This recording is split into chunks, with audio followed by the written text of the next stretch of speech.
99% لوگ اس نتیجے پر پہنچیں گے کہ ہمیں ایمان کے صحیح مفہوم کا پتہ نہیں ہے۔ ایمان کہتے کس کو، اور ایمان اور اسلام میں فرق کیا ہے؟ کیا یہ مترادف ہیں، ایک ہی جیسے دو لفظ ہیں؟ پھر ایمان میں اللہ جل شانہ کے مطالبات کیا ہیں؟ انبیاء علیہ الصلوۃ والسلام کے ایمان کی کیفیات کیا ہوتی تھی، اور حضرات صحابہ کے ایمان میں وہ کون سی بات پیدا ہو گئی تھی کہ اللہ جل شانہ نے دیگر اہل ایمان کے لیے ان کے ایمان کو معیار مقرر فرمایا اور کہا کہ فَإِنْ آمَنُوا بِمِثْلِ مَا آمَنْتُمْ بِهِ فَقَدْ اهْتَدَوْا، کہ اگر تم لوگ ان جیسا ایمان کر لو اپنا تو پھر تمہارا بیڑا پار اور تم واقعی پھر ہدایت یافتہ۔ تو یہ تھوڑا سا پیچیدہ سا موضوع ہے، اور ہمارے ہاں بیانات میں نہیں ذکر کیا جاتا زیادہ، اس لیے کہ ہم لوگ بنیادی طور پر اللہ نے نفس انسانی کو رکھا ایسا ہے کہ اس کو واقعات میں، قصوں میں، پھر کہانیوں میں، افسانوں میں مزہ زیادہ آتا ہے، اور وہ سننا بھی اسی کو چاہتا ہے۔ وہ چیزیں جس میں تھوڑا دماغ لگتا ہو، جس کو سمجھنے کے لیے ایک محنت مشقت ہوتی ہو، تو ایسے موضوعات چونکہ عوامی دلچسپی نہیں ہوتی، اس لیے خطبہ بھی بیان نہیں کرتے، کیونکہ یہ پبلک ڈیمانڈ پہ بیانات ہوتے ہیں بعض اوقات نا، کہ پبلک ڈیمانڈ کیا ہے، لوگ کیا چاہتے ہیں، لوگ سننا کیا چاہتے ہیں۔ تو اگر جو لوگ سننا چاہتے ہیں وہ ان کو سنائیں تو واہ واہ بھی بہت زیادہ کرتے ہیں اور خوش بھی ہوتے ہیں، اور یہ ان کو نہیں پتہ ہوتا کہ یہ بات مستند ہے، غیر مستند ہے، درست ہے، صحیح ہے، حقیقت ہے، افسانہ ہے، ریالٹی ہے، متھ ہے، کیا ہے۔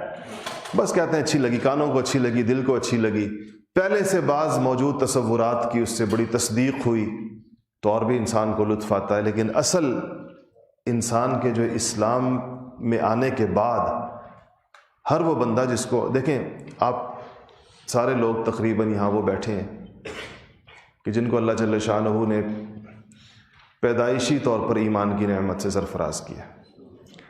میں نے تقریباً اس لیے کہا ہے کہ ایک دوست میرے بھائی ایسے بیٹھے ہوئے جو بھی 1 مہینہ پہلے اسلام لائے ہیں، اس لیے میں نے کہا ہے کہ سارے لوگ ایسے نہیں بیٹھے، لیکن آپ میں سے اکثریت وہ لوگ بیٹھے۔ تو ہمیں یاد ہی نہیں ہے کہ ہم کب مسلمان ہوئے ہیں، کیونکہ پیدائشی مسلمان ہیں۔ اس لیے ایمان کی تفصیلات، ایمان کے تقاضے یا ایمان کی حقیقت، اس پر ہم نے کبھی گفتگو نہ کی ہے نہ سنی ہے۔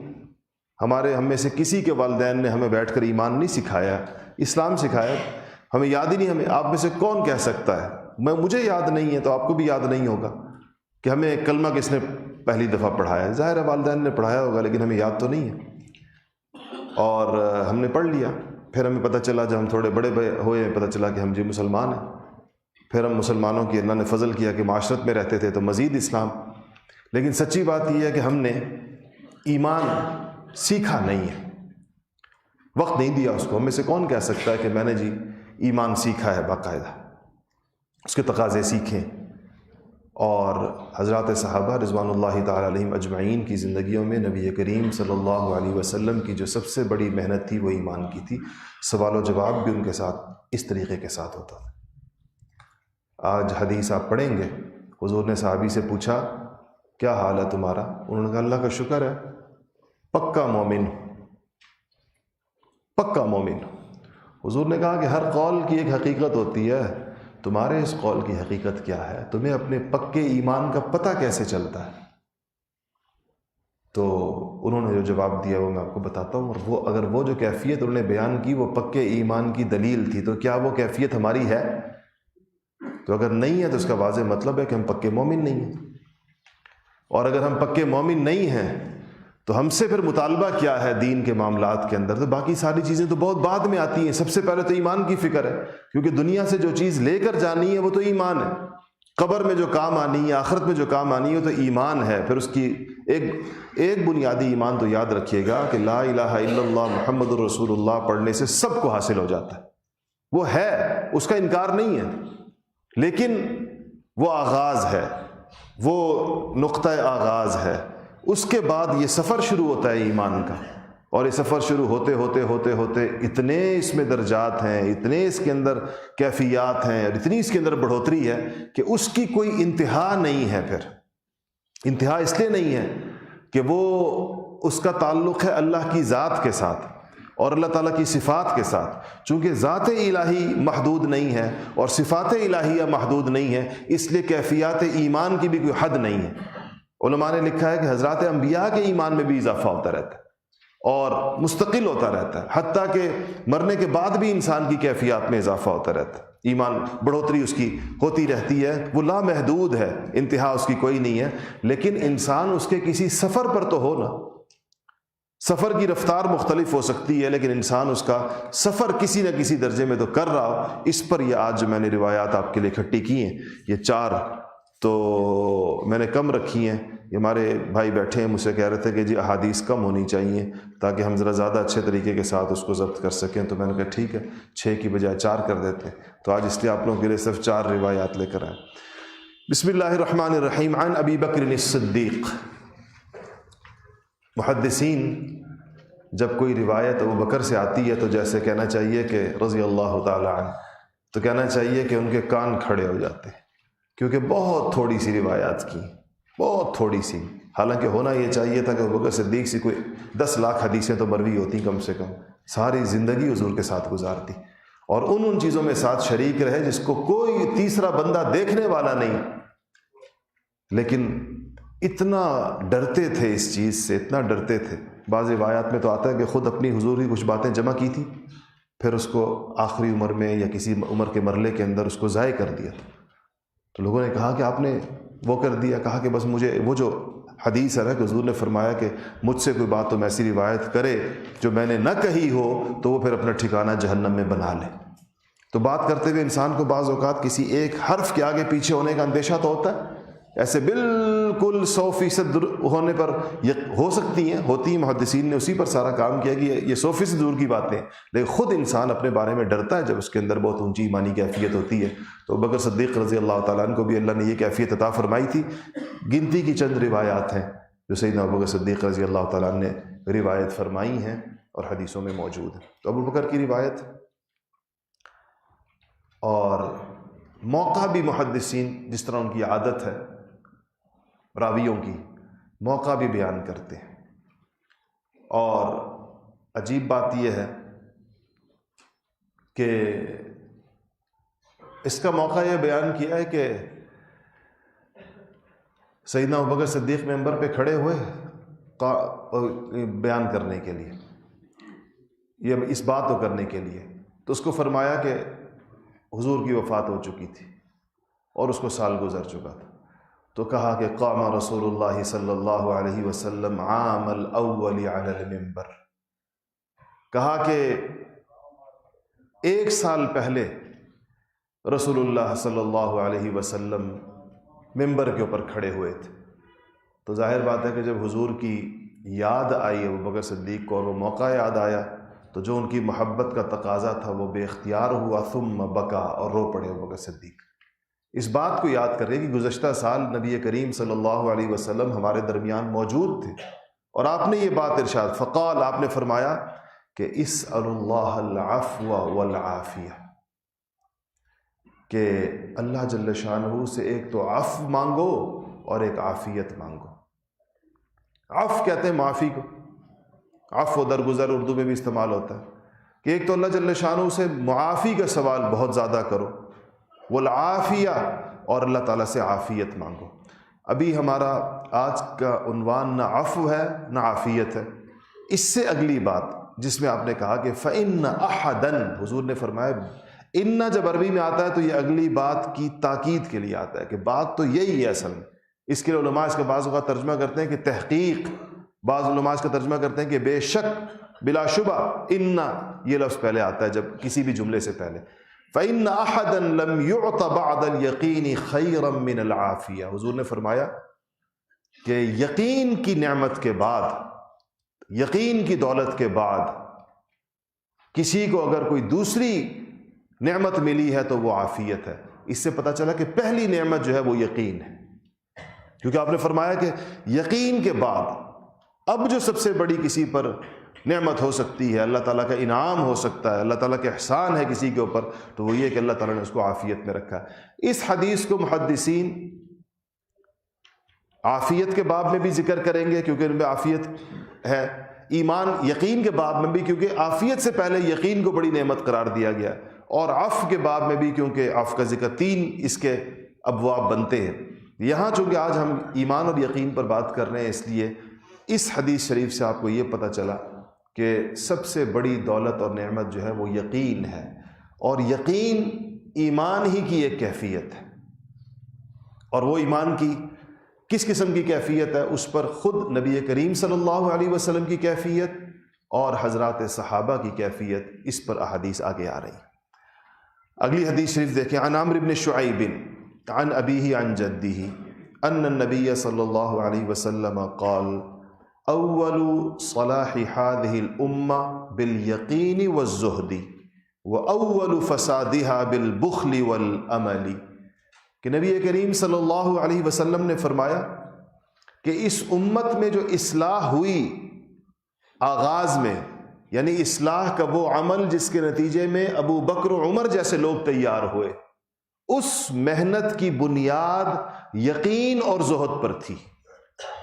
اس کے جو بنیادی ستون تھے جس کے اوپر پورا نظام تربیت کھڑا کیا گیا تھا، وہ یقین اور زہد تھے، اور فرمایا کہ اس وَأَوَّلُ فَسَادِهَا، اور پھر جب اس امت میں اس اصلاح کے بعد کچھ زمانے کے بعد جب فساد آنا شروع ہوا تو اس فساد کی بنیاد بخل اور عمل پر تھی۔ اب یہ 4 لفظ ہیں اور چاروں کے حقیقی معنی آپ کو سمجھنے چاہیے، کیونکہ بہت سے الفاظ ایسے ہیں جو اردو میں کچھ اور معنی رکھتے ہیں اور عربی میں کچھ اور معنی رکھتے ہیں، پھر عربی کے اندر وہ عربی کی لغت میں کچھ اور معنی رکھتے ہیں اور شریعت کی اصطلاح میں کچھ اور معنی رکھتے ہیں۔ مثلا صلاۃ کا لفظ ہے، اس کا عربی اگر آپ ڈکشنری میں دیکھیں گے تو اس کو آپ کو 20-25 قسم کے معنی الگ الگ نظر آئیں گے، اور جب آپ آئیں گے جی شرعی اصطلاح اس پر کیا ہے تو آپ کو پتہ چلے گا کہ جی یہ نماز پر اس کا اطلاق ہوتا ہے، یا درود پر اس کا اطلاق ہوتا ہے، یا دعا پر اس کا اطلاق ہوتا ہے۔ اس کے شرعی اطلاقات بھی ایک سے زیادہ ہیں۔ تو پہلا لفظ آیا یقین، وہی جو اوپر کی حدیث میں بھی تھا، کیونکہ حضور نے فرمایا کہ اوپر کی حدیث کو اس کے ساتھ آپ جوڑیں تو اس میں بھی حضور نے فرمایا کہ پہلی نعمت جو کسی انسان کی ہو سکتی ہے وہ یقین کی نعمت، اللہ کا کسی پر کوئی انعام ہو تو یقین کی نعمت ہے۔ یہاں بھی فرمایا کہ پہلی چیز یقین، یقین کا تعلق قلب اور دل و دماغ کے ساتھ، اور زہد جو انسان کا ہے اس کا تعلق کچھ انسان، اگرچہ یہ دونوں چیزیں انسان کے رویوں میں جھلکتی ہیں لیکن زہد کا پھر زیادہ تعلق انسان کے کچھ رویوں کے ساتھ۔ تو یقین ایمان کی کیفیت ہے، اس پر میں بھی بات کرتا ہوں، پہلے آپ کو حدیثیں سنا دوں اس کے بارے میں۔ اور زہد کہتے ہیں دنیا سے بے رغبتی کو۔ ایک انسان کے دل میں، ہاتھ کی بات نہیں کر رہا کہ ہاتھ میں اس کے کیا ہے کیا نہیں ہے، ایک انسان کے دل میں دنیاوی چیزوں کی قدر و قیمت کا بالکل نہ ہونا، اس کی کوئی اہمیت ہی نہ ہونا، اور اس کو نرا ایک ایسا سبب سمجھنا کہ جو سبب اگر امر الہی کے ساتھ مل گیا تو الامر الہی کی وجہ سے کام ہوگا، سبب میں خود کوئی جان نہیں ہے، یہ سمجھنا زہد کہلاتا ہے۔ اس پر یقین کا ہونا زہد کہلاتا ہے، اور اس زہد کے لازماً کچھ باہر آثار ہوتے ہیں جو نظر آتے ہیں، وہ صبح و شام اس کا امتحان ہوتا رہتا ہے، پتہ چلتا رہتا ہے بندہ زاہد ہے۔ الزاہد عن الدنیا کہتے ہیں، دنیا سے بے رغبت ہے، اس کا ضمیر خریدا نہیں جا سکتا کھربوں اربوں میں، اس سے غلط کام کروایا نہیں جا سکتا کسی بھی قیمت کے اوپر، اس کا کسی غلط چیز کی طرف فقط دنیا کی وجہ سے اس کی رغبت نہیں ہو سکتی، بڑی سے بڑی ذمہ داری اور منصب میں اس سے خیانت نہیں ہو سکتی۔ یہ زہد کی لازمی نتائج ہے۔ پھر اس کے بعد اس کو معلوم ہے انسان کو کہ دنیا میں میرے پاس ایمان اور یقین کی نعمت کے بعد قیمتی ترین چیز وہ میرے اوقات زندگی ہے، وہ عافیت کا حصہ ہے، اوقات زندگی ہے۔ تو ایک زاہد کے اوقات زندگی اللہ کی رضا کے کاموں کے علاوہ کسی اور کام میں خرچ نہیں ہو سکتے۔ کسی اور کام میں لگ نہیں سکتے. وہ اپنی پونجی کے بارے میں جو اس کے پاس کل اصل چیز ہے اس کے بارے میں بڑا حساس اور بڑا محتاط ہوتا ہے. تو کہا کہ یہ ابتدائی تربیت کی بنیاد یہ تھی اس امت کی. نبی کریم صلی اللہ علیہ وسلم نے جو جماعت صحابہ تیار کی تھی اس کو جن تربیت کے مراحل سے گزارا تھا اس میں یقین پر اور زہد پر اصرار تھا. یہ زہد اور یقین کے اوپر اس کی بنیاد ڈالی گئی تھی. اور آپ نے فرمایا کہ جب یہ بنیاد ہلی تو دو چیزیں آئیں جنہوں نے اس بنیاد کو ہلایا. ایک بخل آیا. بخل کا مطلب ہوتا ہے دنیا جمع کرنا. دنیا جمع کرنا اور جمع کر کے رکھنا، کیونکہ بخل خرچ کا متضاد ہے. خرچ وہ کرتا ہے جس کے دل میں قیمت اس کی نہیں ہوتی تو زیادہ فراوانی کے ساتھ خرچ کرتا ہے. حدیث شریف میں آتا ہے بعض لوگوں کے بارے میں کہ وہ ایسے ہیں خرچ کے معاملے میں کہ اللہ جل شانہ نے ان کو ان کے مال کے اوپر مسلط کر رکھا ہے اور خیر کے ہر موقع کے اوپر بے محابہ اور بے تحاشا خرچ کرتے ہیں. اور اس کی مثال وہی ہے جیسے سیدنا ابوبکر صدیق رضی اللہ تعالیٰ عنہ کی. سیدنا ابوبکر صدیق رضی اللہ تعالیٰ عنہ پر بات یاد آئی. حضرت مجدد الفسانی کا نام آپ نے سنا ہوگا. حضرت مجدد الفسانی شیخ احمد سرہندی رحمۃ اللہ علیہ بلا اختلاف وہ 10ویں صدی کے مجدد کہلاتے ہیں. اسی لیے ان کا نام ہی مجدد الف ثانی ہے. کیا مطلب ہے الف ثانی کا مطلب؟ یعنی 1000 سال ہجرت کے جب پورے ہو گئے، ہجرت کا ہزارہ جب پورا ہو گیا 1000 سال، تو دوسرا ہزارہ شروع ہوا. جب 1100 ہجری شروع ہوا تو اس کا مطلب کیا تھا کہ 1000 سال ہجرت کے پورے ہو گئے. تو یہ 1000 سال کے بعد جب دوسرا ہزارہ شروع ہوا مسلمانوں کے کیلنڈر کا، اس ہزارے کا مجدد حضرت شیخ احمد سرہندی کو قرار دیا گیا، جنہوں نے اکبر کے طاغوت کے سامنے جو کھڑے ہو گئے تھے. اکبر نے دین الہی ایجاد کر لیا تھا، دین اکبری ایجاد کر لیا تھا، اور سارے درباری مولوی اکبر کے حمایتی تھے. وہ تو مولویوں کے ذریعے ہی ایجاد کیا تھا. انہوں نے وہ تو خود تو ان پڑھ تھا بالکل، اس کو تو آتا جاتا کچھ نہیں تھا، وہ تو حرف شناس بھی نہیں تھا. اس کو تو اس کے درباری مولویوں نے بتایا تھا کہ آپ کی اتنی بڑی سلطنت ہے تو اتنی بڑی سلطنت کے ساتھ تو اللہ نے دے ہی دی آپ کو، تو اب کوئی دین بھی ہونا چاہیے اس کا. تو یہ تک اس کو کہا کہ یہ جو مسلمان اللہ اکبر کہتے ہیں اس کا مطلب ہے کہ آپ اکبر بہت بڑے آدمی ہیں. تو وہ ان پڑھ آدمی تھا، آ گیا ان کے بہکاوے کے اندر. سجدہ تعظیمی رائج ہو گیا اکبر کے دربار کے اندر. اس نے کہا کہ جی پرانے بادشاہوں کا رواج تھا، سجدہ ہوتا تھا. تو انہوں نے کہا تعظیم میں پچھلی امتوں میں رواج تھا. تو وہ مسئلے پوچھا کرتا تھا.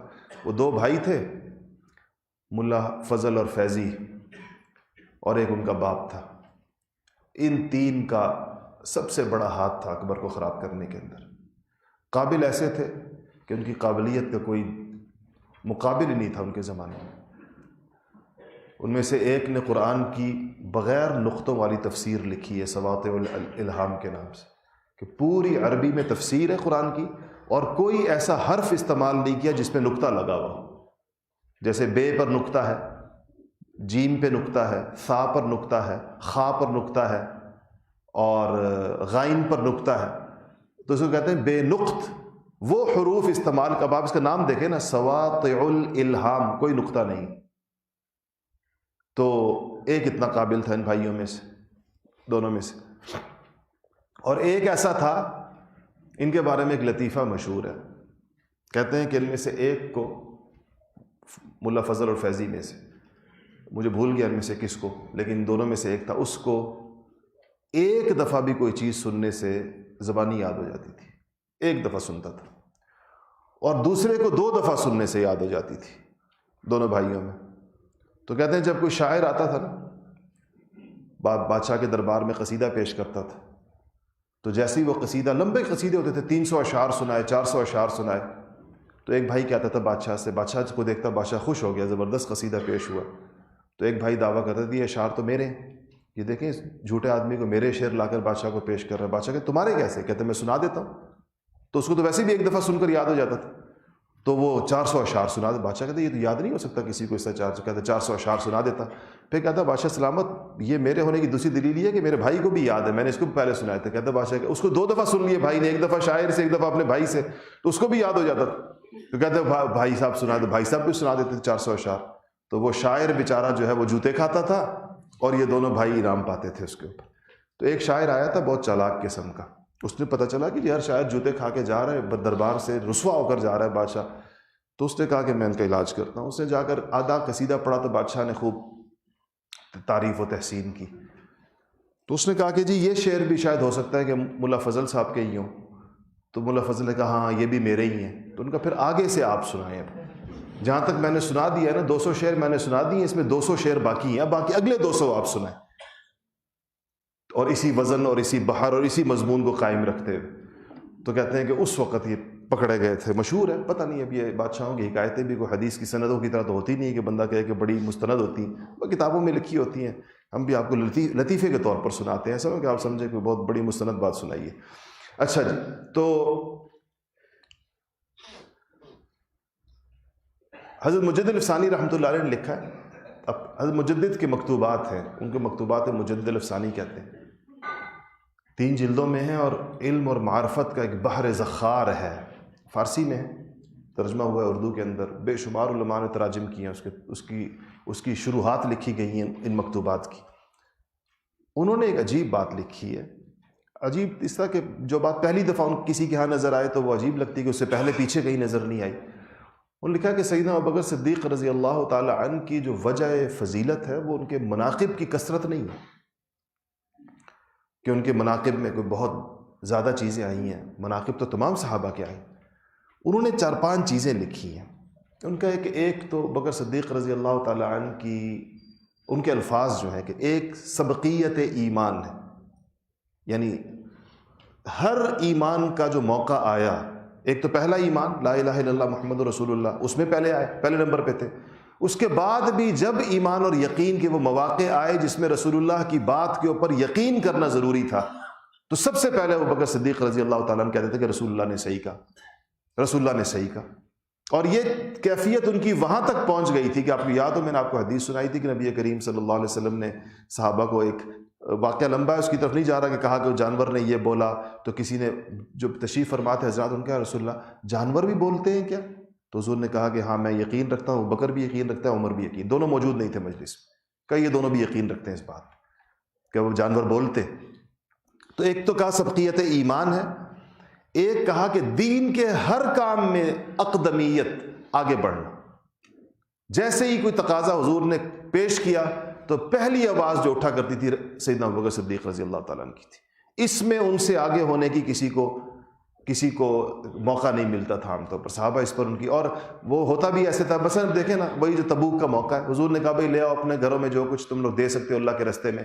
ظاہر بات ہے کہ جب کہیں چندہ ہو رہا ہو یا کہیں پر مال جمع کرنے کی بات کی تو ہر بندہ اپنی ضرورت سے زیادہ کی چیز لے کر آتا ہے. لیکن ابوبکر صدیق نے کہا، حضور نے کہا لے آؤ، تو بس سارا گھر جھاڑو دے کر سارا گھر اٹھا کر لیا، پیش کر دیا. حضور جانتے تھے اپنے رفیق کے حالات کو، اسی لیے ان سے پوچھا حضور نے کہ ابوبکر گھر والوں کے لیے بھی کچھ چھوڑا ہے کہ سب کچھ اٹھا کر لے آئے؟ کہا کہ گھر والوں کے لیے اللہ اور اس کا رسول کافی ہے. تو دین کے معاملات کے اندر پیش قدمی.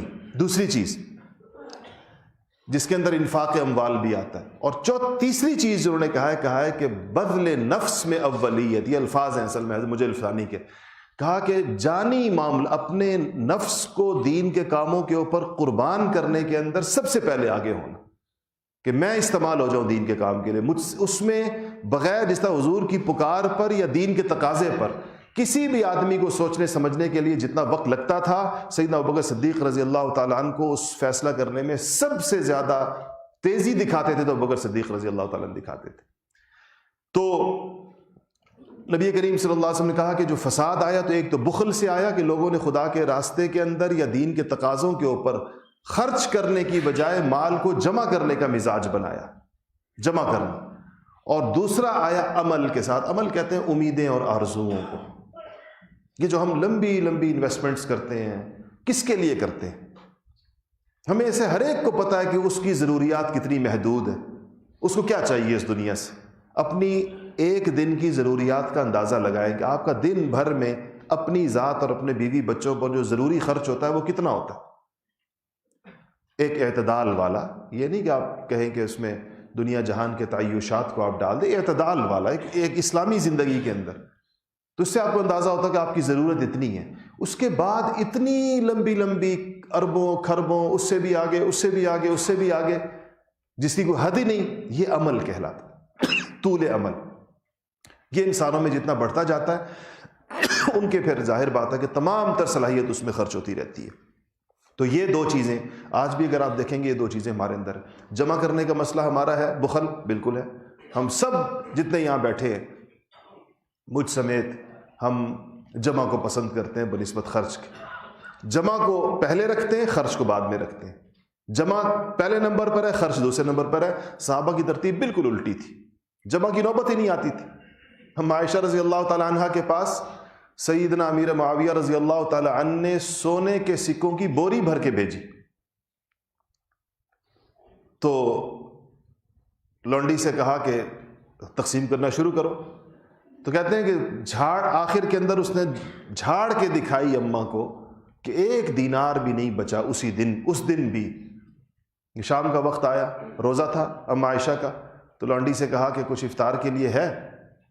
اس نے کہا کہ اتنے دینار آئے تھے، 1 رکھ لیتی 1 تو آج شام کو دونوں. لونڈی کا بھی روزہ تھا تو کہا دونوں شام کو گوشت سے افطار کرتے، گوشت کھاتے آج، اگر آپ 1 بھی رکھ لیتی تو یہ ان کو یاد ہی نہیں تھا اما عائشہ کو تقسیم کرتے ہوئے کہ یہ میں نے تقسیم کر دیا اور یہ روزہ ہے اور افطاری کے لیے کچھ نہیں ہے گھر کے اندر. تو صحابہ کے خرچ کی نوعیت تو یہ تھی. اور اس پر بھی جب یہ بوری پہنچی نا، حالانکہ ساری خرچ کر دی لیکن دل پر بوجھ تھا کہ یہ ہدیہ تھا سیدنا امیر معاویہ کا، کہ مجھے ہدیہ بھیجا تھا نا. بندہ اپنے ہدیے کا مالک ہو جاتا ہے، اس کے بعد اس کا جو بھی استعمال کرنا چاہے کر سکتا ہے. تو اگرچہ 1 دینار بھی استعمال نہیں کیا اس میں سے، لیکن اس ہدیے کا اتنا بوجھ ہوا کہ ہاتھ اٹھائے کہ یا اللہ اگلے سال معاویہ پھر بھیجے گا 1 بوری، اس سے پہلے پہلے مجھے اٹھا لے اس دنیا سے، دوبارہ اس ہدیے کے لیے مجھے دنیا میں زندہ نہ رکھ. اور مورخین نے لکھا ہے کہ اس سے پہلے انتقال ہو گیا دنیا سے. مجھے زیر بار احسان نہ کر اپنے بندوں کا، اپنے بندوں یعنی بہرحال چاہے 1 روپیہ بھی اپنی ذات پر خرچ نہیں کیا، لیکن بھیجنے والے کا احسان سمجھا کہ معاویہ کا یہ احسان ہے رضی اللہ تعالی عنہ کہ انہوں نے مجھے بھیجا یہ اور ہدیہ دیا. کہا یا اللہ مجھے اگلے سال تک معاویہ کے احسانات اٹھانے کے لیے مجھے زندہ مت رکھ. کیونکہ اس سال میں 1 دفعہ سیدنا امیر معاویہ کا عجیب معاملہ تھا. ایسے اللہ تعالیٰ نے ان کو خیر اور بذل اور عطا اور جود و سخا ایسی عطا کی تھی کہ ان کے ہدیے اسی قسم کے ہوتے تھے. امہات المؤمنین کو، اہل بیت کو، حضور کے گھرانے کے لوگوں کو، حضرات حسنین کریمین کو وہ جب بھیجتے تھے تو ایسے بوریوں کی بوریاں ان کی طرف سے سونے کے سکوں کی جایا کرتی تھیں. اور وہ شام اور ان کی فتوحات اور غنیمت اور اس کے اندر اتنا کچھ اس زمانے میں آ رہا تھا. تو بخل بری چیز ہے اور لمبی امیدیں بری چیز ہے. تیسری حدیث پر آئے. اب یہ ایمان کی کیفیات پر اگلی 2 حدیثیں. ان عدی بن حاتم قال ذکر رسول اللہ صلی اللہ علیہ وسلم النار. نبی کریم صلی اللہ علیہ وسلم ایک دفعہ جہنم کو بیان فرما رہے تھے. صحابہ کے سامنے جہنم کی تفصیلات، آگ کی، کہ آگ جہنم کی کیسی ہوگی.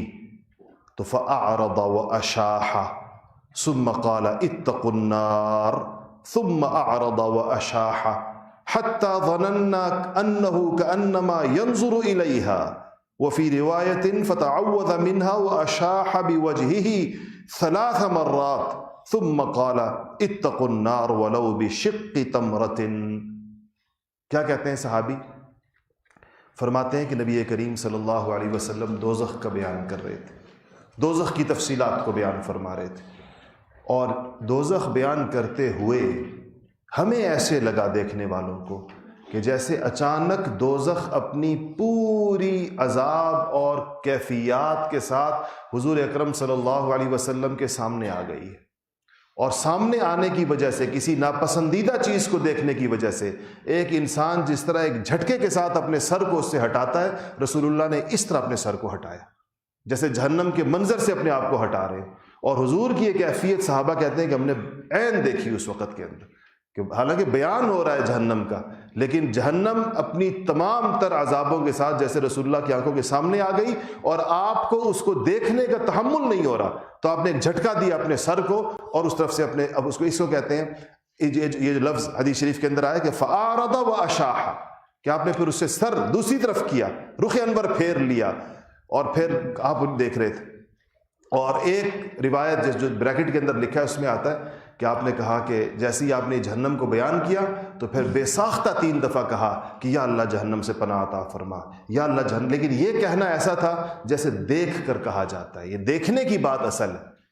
اور پھر فرمایا کہ لوگوں سے کہا کہ دوزخ سے بچو، اتقوا النار، بچو دوزخ سے، وَلَوْ بِشِقِّ تَمْرَةٍ، اگر تمہارے پاس دوزخ سے بچنے کے لیے، خرچ کرنے کے لیے کچھ نہ ہو تو کھجور کا ایک ٹکڑا ہی دے دو، اس کے اندر پوری کھجور نہیں، کھجور کو تقسیم کر کے ایک ٹکڑا بھی اگر تم دے سکتے ہو، اور اس سے اللہ پاک تمہیں اس کی وجہ سے جہنم سے بچا دیتے ہیں، تو اللہ کے رستے کے اندر خرچ کرو اور جہنم سے بچو۔ اصل میں یہ اس موقع پر آیا تھا، یہ حدیث کی پیچھے تفصیل بھی ہے کہ نبی کریم صلی اللہ علیہ وسلم نے کچھ لوگوں کو دیکھا، اور وہ ایک قبیلے کے لوگ تھے۔ آپ نے دیکھا کہ ان کے جسم پر کپڑوں کے نام پر چیتھڑے جھول رہے ہیں، کپڑے پھٹ گئے ہیں ان کے، اور ان کے ہونٹوں پہ پپڑیاں جمی ہوئی ہیں، اور ان کے چہروں کے اوپر بھوک کے پورے آثار ہیں، جیسے خدا جانے کتنے وقت سے انہوں نے کھانا نہیں کھایا۔ ان کو دیکھ کے نبی کریم صلی اللہ علیہ وسلم کی عجیب کیفیت ہو گئی، اور کہا کہ بلال سے کہا کہ بلال آواز لگا اذان کی۔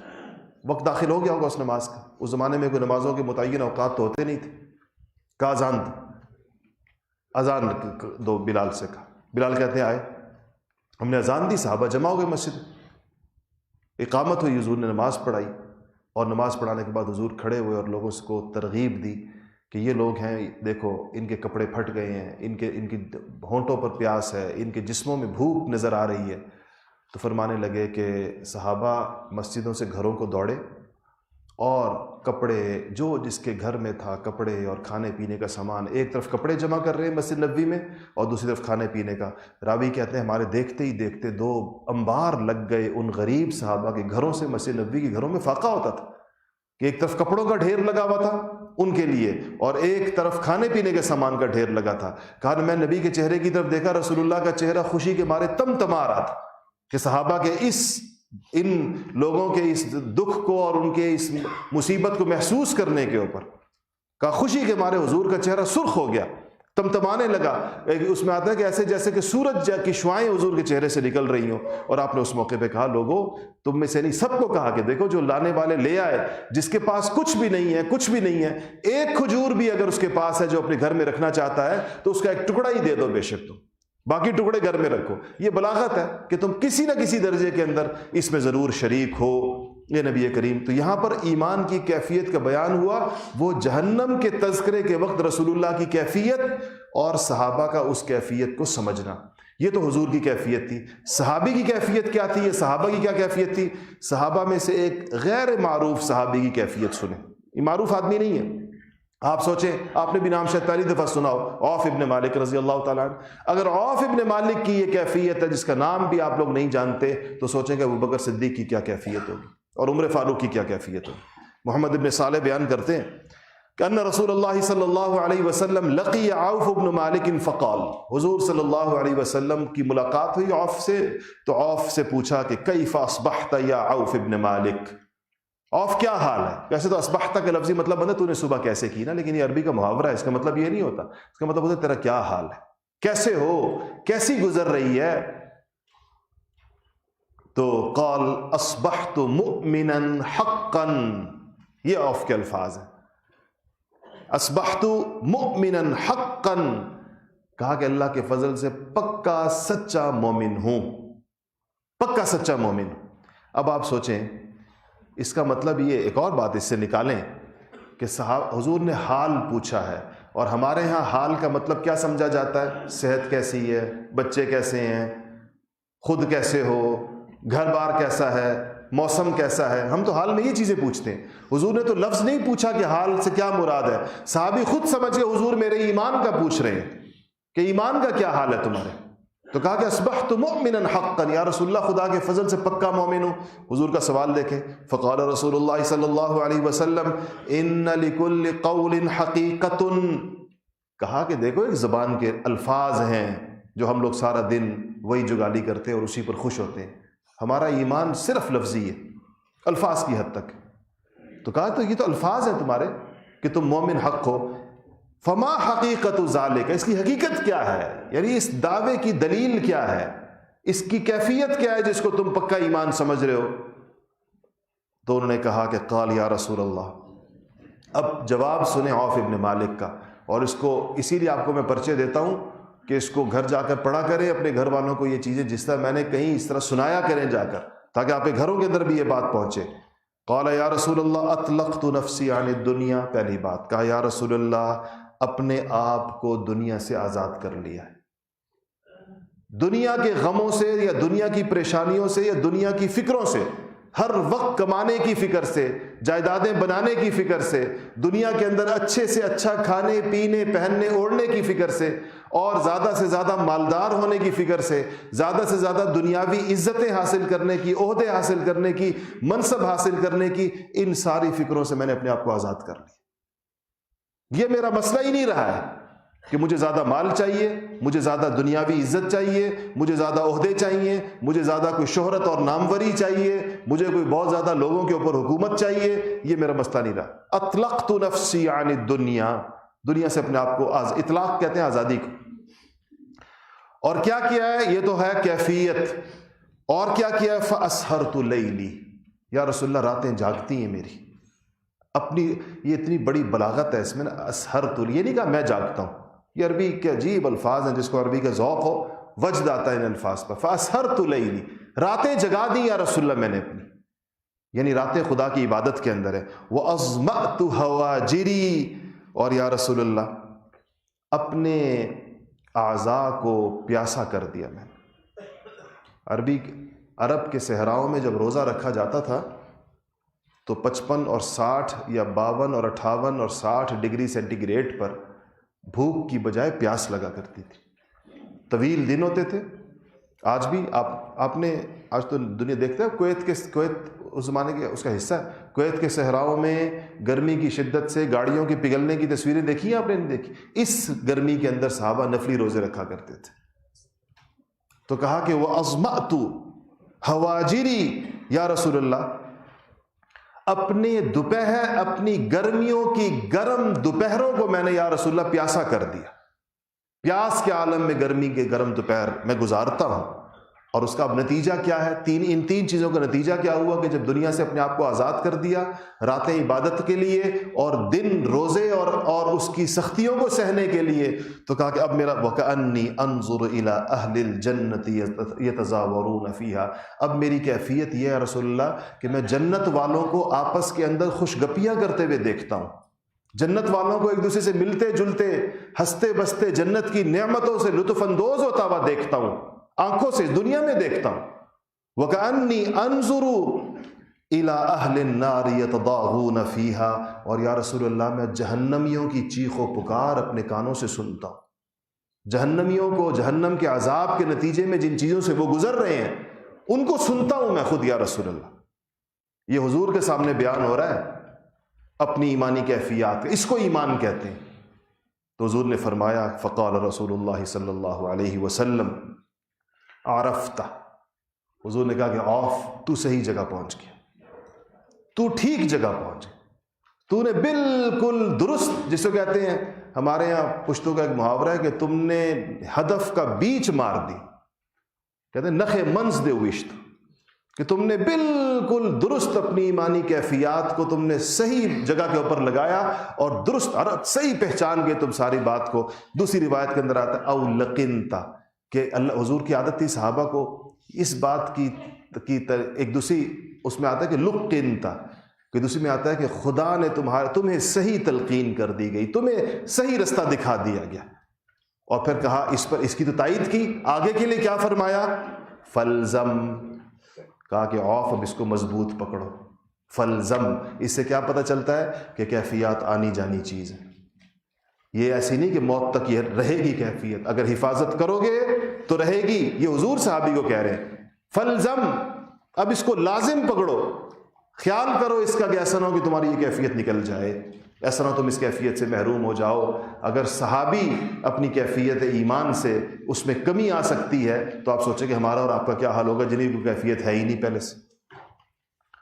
تو ایمان، اس پر آخری بات آپ کو بتاؤں، ایمان کے درجات وہ ہیں کہ جب انسان کو، اللہ کرے میں آپ کو یہ جملہ سمجھانے میں کامیاب ہو جاؤں، جو مغیبات ہیں، وہ چیزیں جو پردہ غیب کے پیچھے ہیں. پردہ غیب کے پیچھے جو چیزیں ہیں وہ آپ کو ایسی لگیں جیسی آپ کے مشاہدات ہیں، جس کو آپ آنکھوں سے دیکھ رہے ہیں. یہ ایمان کی کیفیت ہے. جیسے آپ مجھے دیکھ رہے ہیں، کیونکہ میں ذرا نمایاں بیٹھا ہوں، آپ میں سے کسی کو بھی مجھے دیکھتے ہوئے یہ شک نہیں ہو رہا کہ یہ بیٹھا ہوا ہے یا نہیں بیٹھا ہوا. اس پر آپ کو ایک یقین حاصل ہے. اور اس طرح کا یقین جو آپ کو نظر آ رہا ہو، آپ کو یہ یقین خدا کی معرفت اور خدا کی ذات و صفات کا ہو، ایسا ہی یقین جنت کا ہو، ایسا ہی یقین جہنم کا ہو، ایسا ہی یقین قبر اور اس کی برزخی زندگی کا ہو، یوم آخرت کا ہو، میزان کا ہو، پل صراط کا ہو، اللہ کے سامنے حشر و نشر کا ہو، جمع ہونے کا ہو، رسول اللہ کی شفاعت کا ہو. جب یہ ایک انسان کی کیفیت دیکھنے والی چیزوں کی اور جو اس کے اعتقاد کی وہ چیزیں جو اس نے آج تک دیکھی نہیں، جب یہ دونوں برابر ہو جاتی ہیں، اس کو ایمان کی اعلیٰ کیفیات کہا جاتا ہے. اب ہم سب سوچیں، اور جب وہ حاصل ہو جاتی ہے تو اس کے کچھ نتائج انسان کی زندگی میں برآمد ہوتے ہیں خود بخود. وہ آٹومیٹکلی کچھ چیزوں کے ساتھ اس کا تعلق ہے. آج اس کا وقت نہیں ہے، وقت ختم ہو گیا ہے. اس یقین کو حاصل کرنے کے لیے ظاہر ہے کوئی رستہ بھی ہوگا. جو چیز اللہ نے انسان کو رکھی اس کے لیے کوئی رستہ بھی ہے. تو یاد رکھیں کہ اس کے لیے جو رستہ ہے وہ 3 چیزیں ہیں. 3 چیزیں. پہلی چیز یہ ہے کہ آپ کو اللہ کا ذکر کرنا پڑے گا. اللہ کا نام لے لے کر اللہ کو یاد کیا جاتا ہے تو بالآخر اللہ تعالیٰ کی یاد دل کے اندر بیٹھ جاتی ہے. ایک چیز اس کے لیے ذکر اللہ ہے. دوسری چیز یہ کہ اچھی صحبت ہے، نیک صحبت ہے. نیک لوگوں کے پاس، اہل یقین کے پاس ڈھونڈیں اس پورے اپنے معاشرے میں کوئی نہ کوئی